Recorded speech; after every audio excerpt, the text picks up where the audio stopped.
So, hi guys! This is Alea Jen and welcome back to my YouTube channel. So, for today's video, tuturuan ko kayo kung paano yung introduce yourself sa mga tawag nito, mag-e-interview or mag-e-employers interview or brokers interview. Yung kailangan marunong ka na nito, okay? So, you can message me also para ibigay ko sa inyo kasi na to 2023 to February 7 pag-apply ko sa King. So, meron ako nung isang whole na guide. Ayan. So, pwede nyo tong makuha sa akin para makasulat kayo ng inyo. So, ngayon sasabihin ko lang. So, during the interview, remove all accessories and the nail polish, no makeup.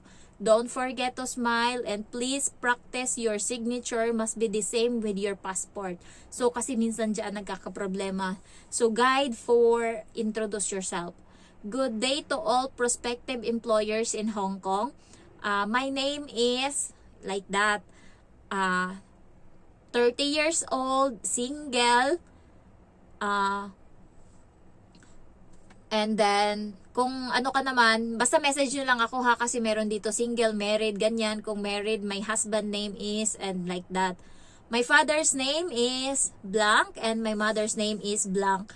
I have 4 brothers and 3 sisters and I am the 7th in the family.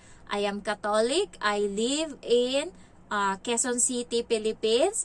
I am a high school graduate and pwede din may vocational course. And also, I take a vocational course for 6 months which is English proficiency. I work as a domestic helper in Hong Kong for 3 years. And I serve 5 members of the family.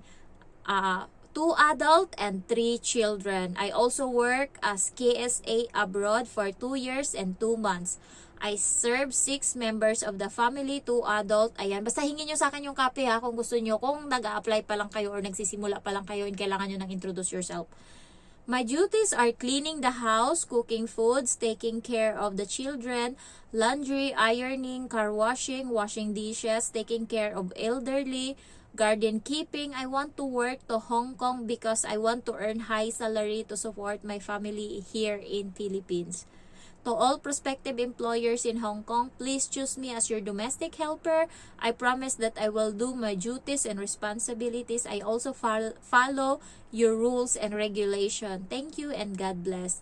So, ako guys, nung time na yon is, eto yung, bumili ako ng polo shirt, ayan, tapos white, and then, yan, nung nag-apply ako, ito yung mukha ko, and also, meron pa ako ditong sulat ng nung in-interview ako ng agency sa Hong Kong.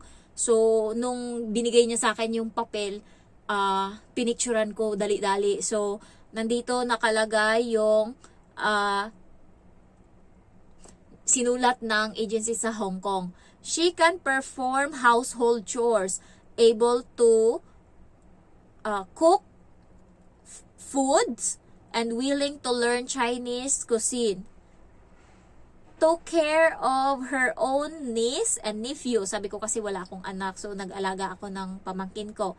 She loved pets too. She pleased to talk she's pleasant to talk with, responsible and looks obedient. Sabi ng agency sa Hong Kong. She finished her contract in Philippines. She's good and loves to look after children. She can play with them, tutor them if needed to, sabi niya. So, ang nakalagay doon is personality ko good, facial expression good, housework good. So, yung baby care ko is fair lang kasi nga wala akong anak. So, child care good, elderly or disabled, yung mga matatanda, hindi naman ako nag-alaga noon. So, ang nilagay niya is average. Tapos cooking ko good, oral English ko is good, Cantonese ko is poor, Mandarin ko is poor. Yun yung nilagay ng agency sa Hong Kong. Ayan. Ayan, mga sinulat niya yan. Tapos ibibigay ko tong papel na to doon sa babae. Ibig sabihin, natanggap ako. Ayan. So, guys, importante na sabihin nyo na marunong kayong mag-alaga ng pet, na marunong kayo mag-alaga ng elderly, advantage din kapag may anak kayo kasi at least alam mo na paano mag-alaga ng anak. Sa akin, buti na lang nakuha pa ako kasi wala akong anak, so wala akong experience. Pero at least, okay siya kasi nakuha. Ayan, so far, yung introduce yourself, PM nyo lang ako para ma-send ko sa inyo and pag-aralan nyo, sauluhin nyo yun ha. Kasi yun yung pinaka number 1 na panlaban nyo or bala nyo kapag may interview, mapa-employer man yan or agency sa Hong Kong.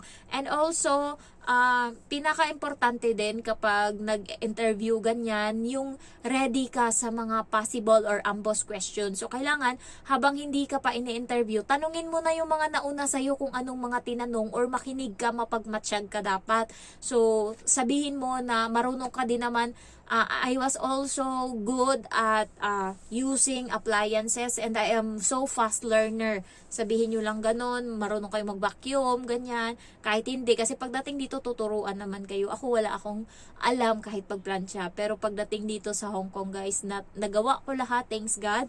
Yun nga lang, nasunog ko yung plansya, nasunog ko yung kabayo ng plansya. Pero buti na lang kamo, meron akong understanding na amo. Kaya yun yung kinakatakot ko kapag nag-apply uli ako sa Hong Kong tapos iba yung amo ko kasi hindi ko alam kung kaya akong pagtiyagaan kasi wala talaga akong alam. Kasi yung amo ko din dito wala ding alam kaya hindi ako masyadong natuto sa buhay.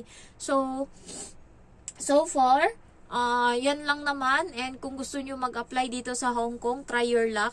Yung iba nga, nagiging alam nyo yun, nagiging pinakamalaking achievement na nila na makapunta sa Hong Kong kasi pangarap lang nila makapag-abroad and dati sa Middle East. Alam niyo, mga pangarap ng taga Middle East is makapunta ng Hong Kong. Kaso nga lang, pagdating na ng Pinas, magastos kasi kapag natambay ka doon ba, tapos wala kang ipon, tapos puro labas. Ngayon, mag-apply ka dito sa Hong Kong, marami kang gastusan talaga. Kaya yung kaibigan ng kapatid ko, pagpunta niya dito sa Hong Kong hanggang ngayon di pa siya nakabawi kasi nga marami siyang babayaran na utang, natambakan siya. Kaya yung kapatid ko hindi rin nakapunta dito sa Hong Kong kasi guys, kulang siya sa pera. Nung time na yon mali yung desisyon niya. Siguro kung inuna niyang mag-apply dito sa Hong Kong kasi ipatayo yung bahay, siguro